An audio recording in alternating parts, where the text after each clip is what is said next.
versículo 49 y 50. Dice así la palabra del Señor: porque todos serán salados con fuego, y todo sacrificio será salado con sal. Buena es la sal, mas si la sal se hace insípida, ¿con qué la sazonaréis? Tened sal en vosotros mismos, y tened paz los unos con los otros. Señor, te damos las gracias, Padre. Gracias, Señor, por este tiempo, Señor, que tú nos regalas, Señor, entre semana, de venir a adorarte, a cantarte a ti, Señor, a exaltar tu nombre y a ser edificados por tu palabra, Padre. Te rogamos que nos guíes con tu Santo Espíritu y que nos des entendimiento, Señor, en el nombre de tu Hijo Jesucristo. Amén y amén.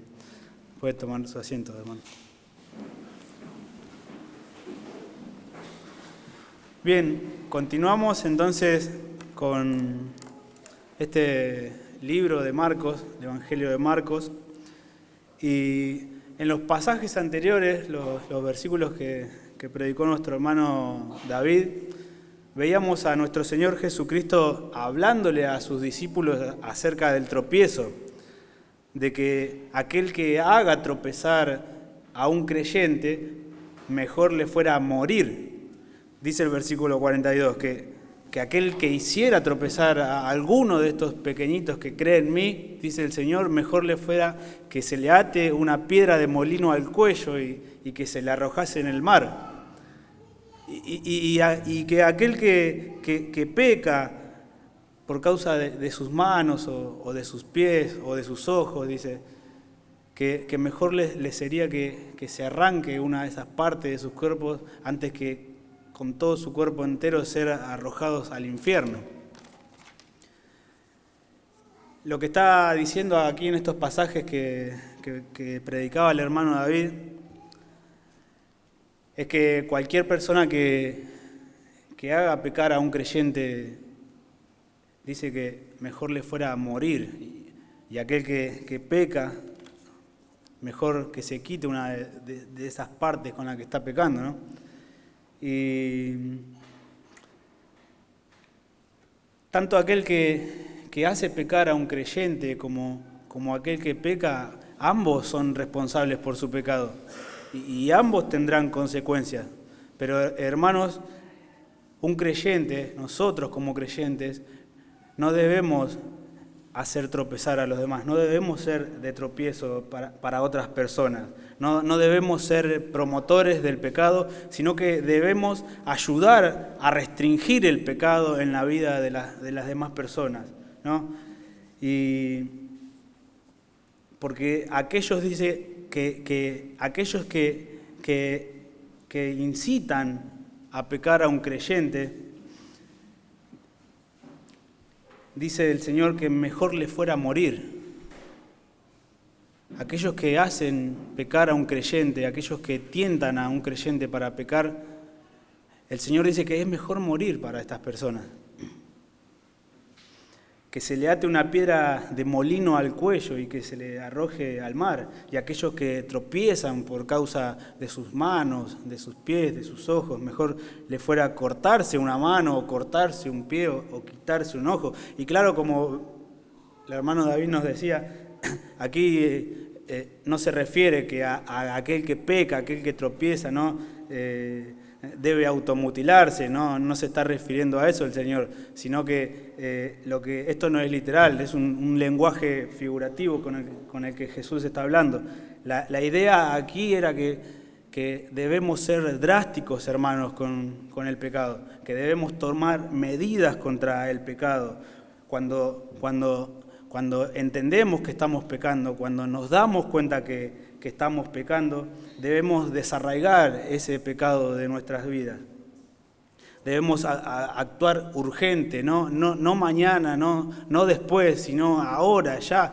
Cuando nos damos cuenta de que estamos haciendo algo mal, debemos activar ahí y cambiar aquello que está mal. Por eso dice el Señor que si tu mano te es ocasión de caer, mejor córtala. Hermanos, como creyentes debemos estar siempre dispuestos a poner punto final al pecado. Esto habla de que el creyente debe ser radical con el pecado. Mejor te es entrar en la vida manco, dice, que teniendo las dos manos e ir al infierno, al fuego que no puede ser apagado, donde el gusano de ellos no muere, dice, y el fuego nunca se apaga.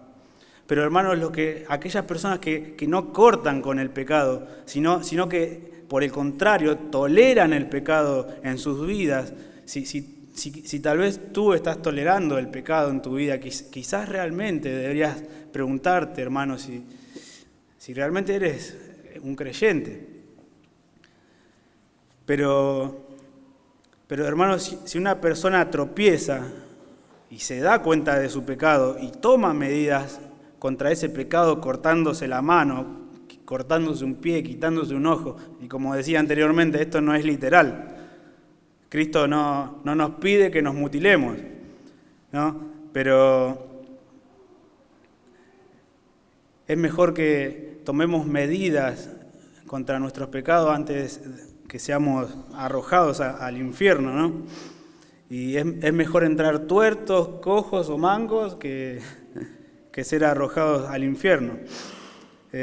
Si un creyente peca y se arrepiente, dice el Señor que es mejor entrar de esta manera al reino de los cielos.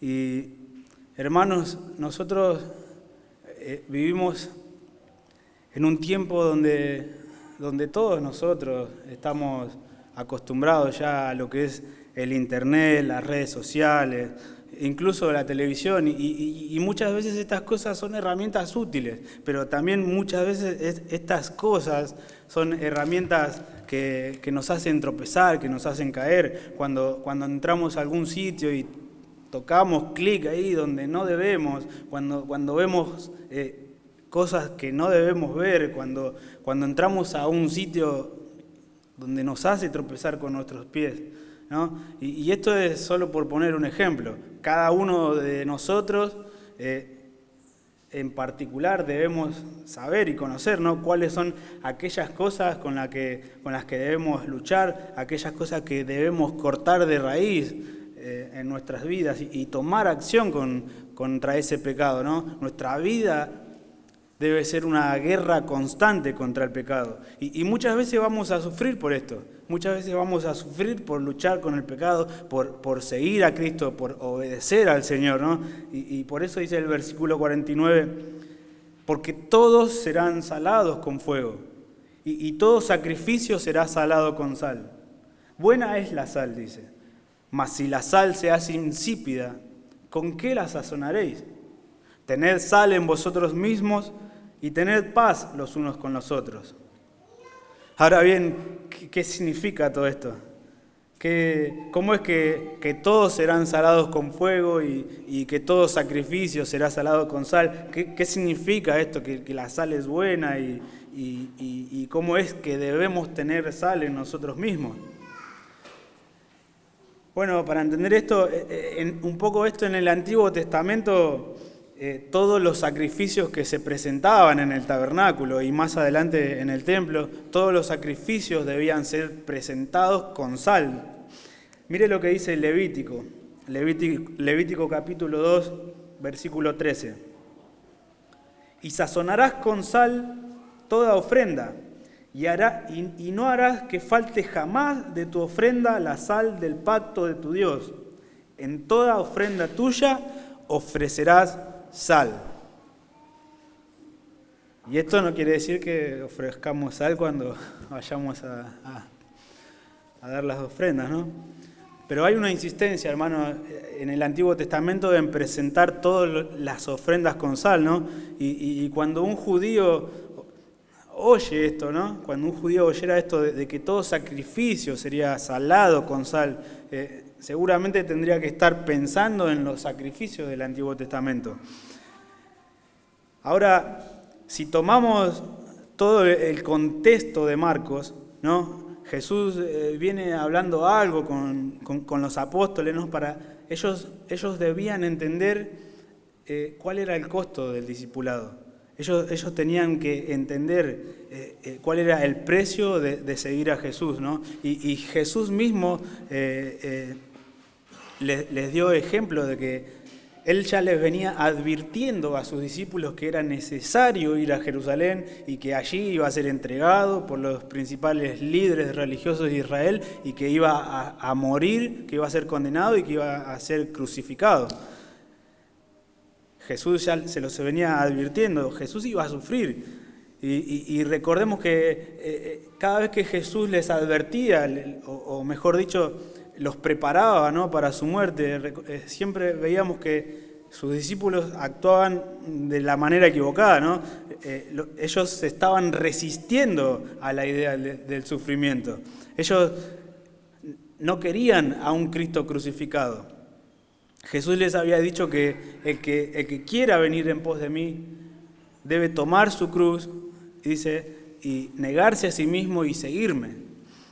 Pero al parecer ellos tenían otros planes para el Mesías. Quizás planes de grandeza, como cuando Jacobo y Juan le hacen esta petición egoísta al Señor, ¿no?, que le pedían estar uno a su derecha y otro a su izquierda cuando Cristo establezca su reino aquí en la tierra. Ellos les estaban pidiendo posiciones de poder. Y es por eso que ellos tenían que entender lo que era seguir a Cristo. Ellos debían asumir el costo del discipulado, ¿no?, así como sacrificios vivos, como Pablo dice a los romanos, ¿no?, en el capítulo 12, que presentéis vuestros cuerpos como sacrificio vivo, santo, agradable a Dios, que es vuestro culto racional.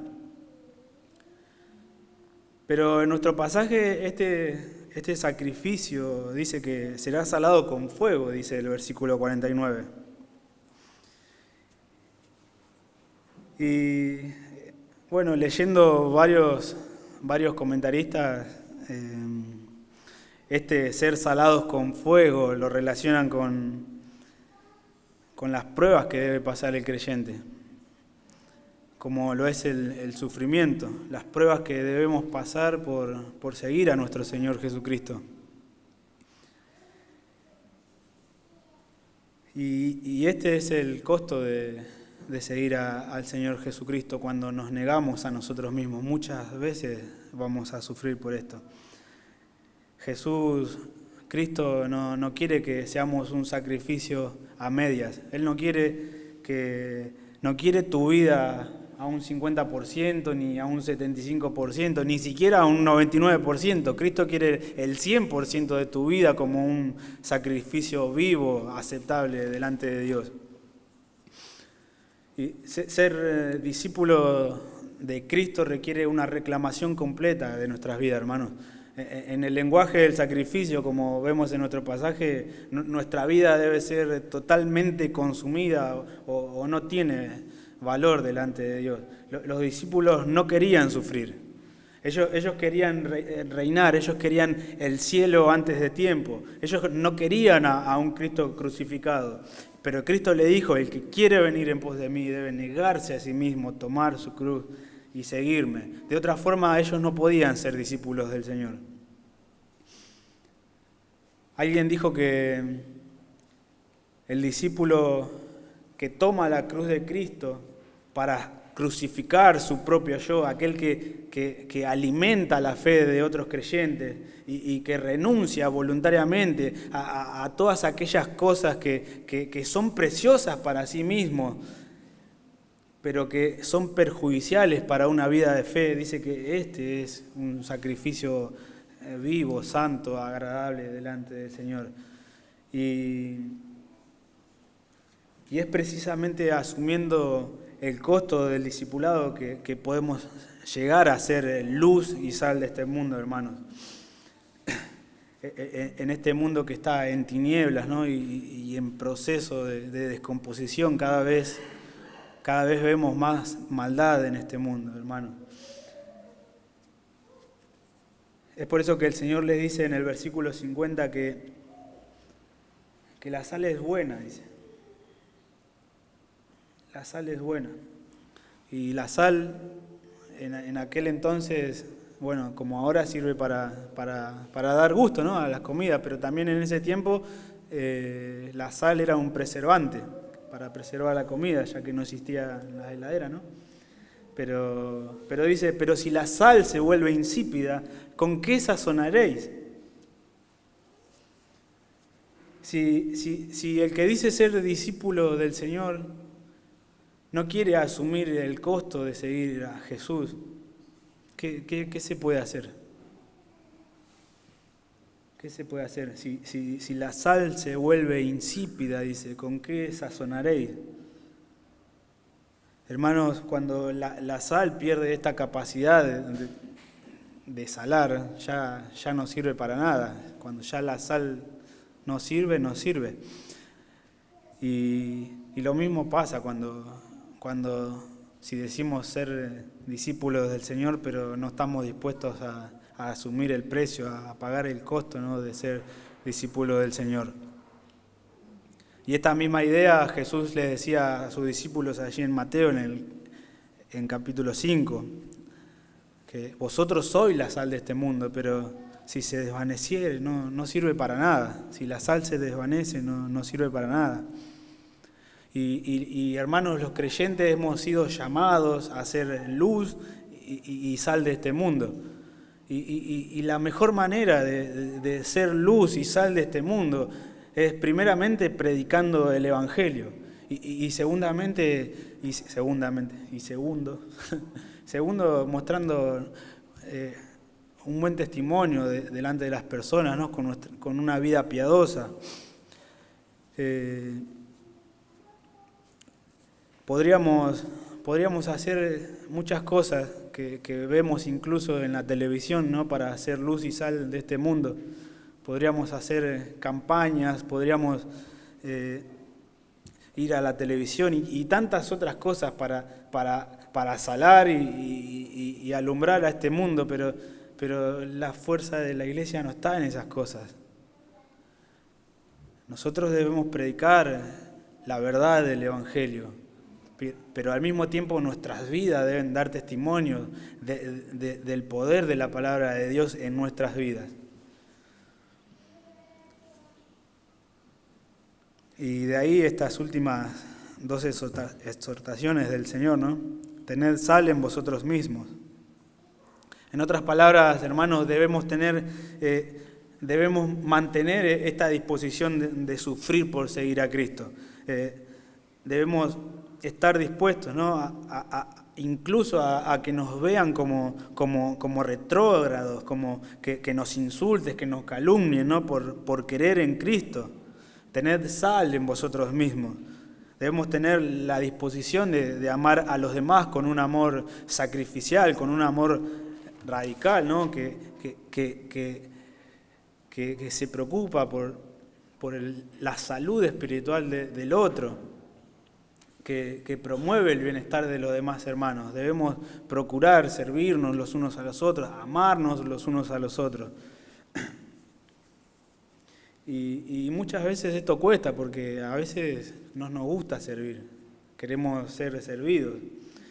Y debemos mantener esta disposición a sufrir, a padecer por seguir a Cristo. Tened sal en vosotros mismos, dice el Señor.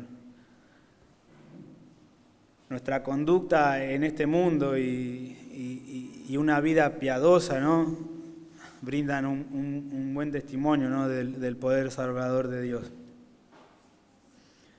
Ahora, ¿qué tiene que ver todo esto, ¿no? ¿Qué tiene que ver esto con el hecho de estar en paz los unos con los otros? Porque el texto dice, tened sal en vosotros mismos y tener paz los unos con los otros. ¿Qué relación hay entre estas dos cosas, ¿no? Porque nos pide que tengamos sal y que tengamos paz los unos con los otros. Y recordemos, hermanos, que en el contexto de lo que estamos viendo, los discípulos, los apóstoles estaban peleando entre sí, ¿no?, por quién quería ser el mayor. Y hermanos, cuando en la iglesia las personas se preocupan por el avance del reino de Dios, cuando las personas están dispuestas a negarse a sus propios deseos personales con tal de edificar la vida de los demás, ¿no? El crecimiento espiritual de los demás hermanos. Los deseos personales no tienen lugar en la iglesia y el resultado de esto será la paz dentro de la iglesia. Cuando no miramos para nosotros mismos, sino que miramos por lo de los demás, esto no va a resultar en conflicto, esto va a resultar en paz entre los hermanos. Pero la ambición, el egocentrismo, el yo soy yo, esto siempre va a generar problemas dentro de la iglesia. Y no habrá paz, pero el amor, la humildad, el servicio, todo esto genera todo lo contrario, ¿no? Y ahora la pregunta para nosotros, después de estudiar estos versículos, de leer estos versículos, ¿no? Que debería ser para cada uno de nosotros, deberíamos preguntarnos qué tan salado está nuestro cristianismo, ¿no? Qué tan pendiente estamos del bienestar de los otros hermanos, ¿no? O del cuidado personal, ¿no? de nuestra propia pureza de carácter, de nuestra santificación. ¿Qué tan dispuestos estamos a pagar el precio de ser discípulos de Jesús? Debemos anhelar ser como Cristo, hermanos. Y cuando tropezamos por causa de nuestros pecados, no debemos correr para el otro lado, sino que debemos arrepentirnos y venir a Cristo en arrepentimiento y fe. Y como decía anteriormente, es mejor cortarse una mano, un pie o un ojo, pero sabe que la única persona que cumplió con todas estas cosas es Cristo. Jesús jamás hizo tropezar a nadie. Él fue el único que estuvo dispuesto a dar su vida para salvar a todos los pecadores. A cortarse una mano, a cortarse un pie, a quitarse un ojo con tal de no ofender a su Padre Celestial. Él fue el único que hizo todas estas cosas. Y ahora, a aquellos que creen en Jesús, a aquellos que han creído, que han puesto su confianza en Cristo como su Señor y Salvador, ahora Dios le ha pasado la justicia perfecta de Dios. Y ahora ya Dios no le ve como le veía antes de estar sin Cristo, sino que ahora Dios le ve como si estuviera viendo a su Hijo, como si nunca hubiésemos hecho tropezar a nadie, como si nos estuviéramos cortando los pies, los ojos, las manos, ¿no? Todo el tiempo con tal de no ofender a nuestro Señor. Y es por eso, hermanos, que esta verdad debe movernos a cortar con el pecado, a desarraigar aquellos pecados con los que estamos luchando. Y debemos luchar y vamos a seguir luchando, pero no debemos entregarnos al pecado, hermanos. Pero si de repente hoy estás tú aquí sin Cristo en tu vida, si estás sin Cristo en tu corazón, arrepiéntete de tus pecados, ven a Cristo. Como dije, no mañana, no después. Hoy es el día de salvación. Ven a Cristo, arrepiéntete de tus pecados. Jesús ya pagó por nuestros pecados allí en la cruz.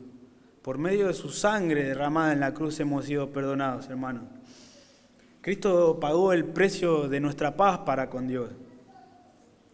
¿Cuánto más nosotros deberíamos estar dispuestos a pagar el precio por seguirle a Él? Dios nos llamó de las tinieblas para que estemos en su luz. Que podamos pensar en esto, hermanos. Que nuestras vidas sean un sacrificio vivo delante de Dios. Que estemos dispuestos a pagar el precio de seguirle a Él. Que tengamos sal en nosotros mismos por medio de una vida piadosa. Y que tengamos paz los unos con los otros. Y debemos descansar en la fidelidad del Señor. Leyendo estos pasajes, debemos entender que Dios es fiel. Dice que todos serán salados con fuego, todos pasaremos por dificultades, por sufrimientos, por aflicciones, pero así como la sal, dice, que se utilizaba para preservar los alimentos, nosotros también vamos a ser preservados por Dios. Nosotros seremos ese sacrificio, ¿no?, delante de Dios, vivo y agradable a Dios, pero porque Dios nos preserva, hermanos. Dios nos preserva para salvación. Dios es fiel.